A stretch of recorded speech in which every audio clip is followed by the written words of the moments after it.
Selamat pagi Bu Cindy, kakak-kakak Asdos dan juga teman-teman sekalian. Perkenalkan, nama saya Immanuel Bani, NIM 71 2022 044. Pada saat ini saya akan mempresentasikan beberapa hal guna menanggapi presentasi dari kelompok model transendental. Agenda dalam presentasi saya kali ini, yang pertama saya akan menjelaskan contoh konkret, salah satu contoh konkret dari model transendental dengan nanti saya akan memperhatikan atau menjelaskan dengan memperhatikan prinsip-prinsip kerja dari model transendental. Kemudian saya juga akan menunjukkan bagaimana dialog antara sumber-sumber berteologi atau loci teologici yang ada, yaitu misalnya teks Alkitab, tradisi gereja, dan juga pengalaman masa sekarang atau konteks. Terus saya juga akan menjelaskan terkait analisis kelemahan model ini menurut saya, dan yang terakhir saya akan memberikan pertanyaan kepada kelompok presentasi. Oke, kita ke yang pertama, contoh konkret terkait model transendental. Referensi yang saya pakai untuk menjelaskan terkait contoh ini saya ambil dalam satu tulisan ilmiah yang ditulis oleh Hendriani Tetimatu dari IAKN Toraja dengan judul Manene, Teologi Kontekstual dalam Perspektif Model Transendental. Jadi dia berusaha menjelaskan bagaimana tradisi Manene ini dilihat dari kacamata model transendental. Nah, seperti yang sudah dijelaskan oleh kelompok presentasi bahwa model transendental ini adalah model yang proses teologinya itu berangkat dari pengalaman subjek dan tidak berpusat pada Alkitab atau tradisi gereja, tetapi pada pengalaman yang menyangkut diri sendiri. Nah, hal ini juga yang menjadi titik dalam Manene ini sendiri, di mana subjeknya adalah masyarakat yang beragama Kristen tapi masih melakukan Manene, dan pengalamannya sendiri adalah Manene tadi. Nah, ketika kita berbicara tentang Manene, kita tidak bisa hanya serta-merta mengatakan bahwa itu hanya itu saja, tetapi kita harus melihat dulu asal usul dari Manene ini sendiri. Nah, Manene ini adalah tradisi dari agama lokal atau agama suku atau agama setempat di Toraja, yaitu Aluk Todolo. Nah, Manene ini sendiri adalah tradisi di mana mereka itu melakukan pembersihan atau membersihkan jenazah. Jadi mereka mengambil jenazah yang sudah dikuburkan, lalu mereka membersihkan, merawat, lalu merawat dengan misalnya contoh membersihkan debu yang ada, terus mereka memakaikan baju-baju baru. Nah, dalam pemahaman orang penganut Aluk Todolo pada waktu itu, mereka memaknai Manene ini sebagai cara untuk bisa mendapatkan berkat untuk tanaman mereka, untuk kesehatan mereka, untuk ternak-ternak mereka. Tetapi untuk pemaknaan untuk sekarang ini, terutama untuk orang-orang Kristen yang masih melakukan Manene ini, pemaknaannya sudah ada pergeseran atau perubahan, di mana mereka memaknai Manene ini bukan lagi sebagai sarana untuk meminta berkat, tidak, tetapi mereka memaknai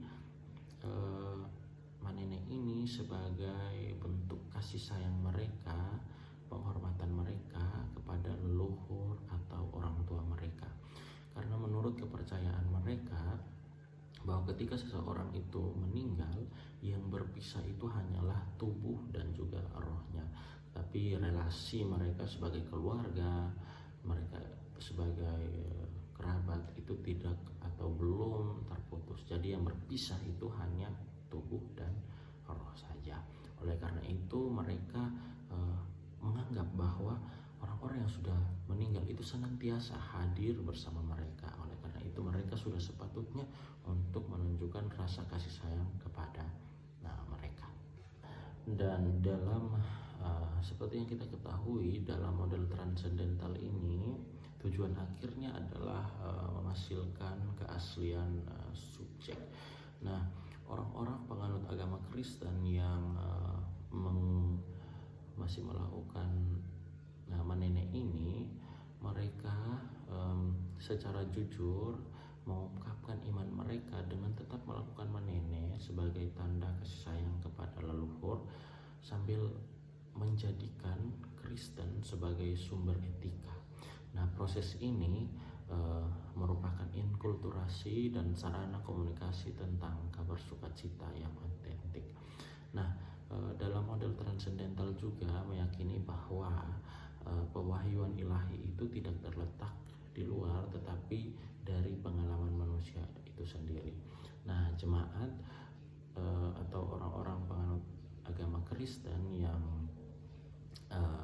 melakukan menene ini memperoleh iman yang dominan diperoleh melalui budaya dan interrelasi individual yang ada, bukan hanya dari pengajaran eksternal. Nah, saya akan menjelaskan secara sederhananya mereka bisa mendapatkan ajaran-ajaran misalnya tentang kasih sayang, tentang penghormatan itu, atau mereka bisa belajar tentang bagaimana relasi kekeluargaan itu bukan hanya dari pengajaran-pengajaran dalam Alkitab saja atau dari doktrin yang ada, tetapi mereka juga bisa belajar dari tradisi yang ada. Yang berikut model ini menekankan akal budi yang universal. Nah, dalam pelaksanaan tradisi menene ini terdapat dualisme. Nah, di mana ketika orang-orang melakukan tradisi ini, mereka memakai Kristen saat ibadah dan lalu saat menene. Ini menunjukkan upaya menyeimbangkan tradisi lama dan juga etika baru.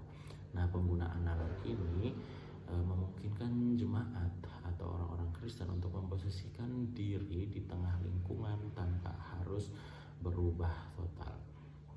Nah, yang berikut dalam model ini juga prinsip kerjanya terdapat simpati dan juga antipati. Nah, jemaat di sini menunjukkan jemaat atau orang-orang Kristen di sini menunjukkan antipati terhadap praktik menene yang tidak sesuai dengan kaidah agama, seperti pengorbanan yang berlebihan. Nah, oleh karena itu mereka menghilangkan.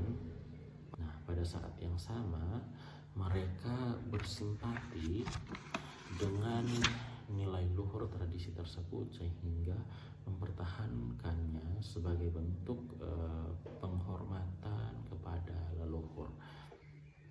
Nah, dari hal tersebut pada akhirnya, dari hal-hal yang sudah dijelaskan tadi, akhirnya masyarakat Toraja atau orang-orang Kristen yang masih melakukan praktik menene pada akhirnya mencapai akhir dari model transendental ini, yaitu mencapai sebuah melahirkan sebuah teologi baru, atau saya sebut di sini teologi yang kreatif, di mana menene itu bukan lagi sebagai menene miliknya Altodolo, tetapi menene versi Kristen, di mana itu adalah sebuah ekspresi iman yang kreatif. Nah, dari hal tersebut kita bisa belajar bahwa kita tidak perlu meniru orang lain untuk bisa menemukan Tuhan, tetapi Tuhan itu dapat kita temui atau kita jumpai di dalam budaya dan pengalaman kita sehari-hari. Tinggal bagaimana kita mau peka dengan penyataan Tuhan atau Allah melalui pengalaman, melalui budaya kita yang kita alami. Nah, seperti itu.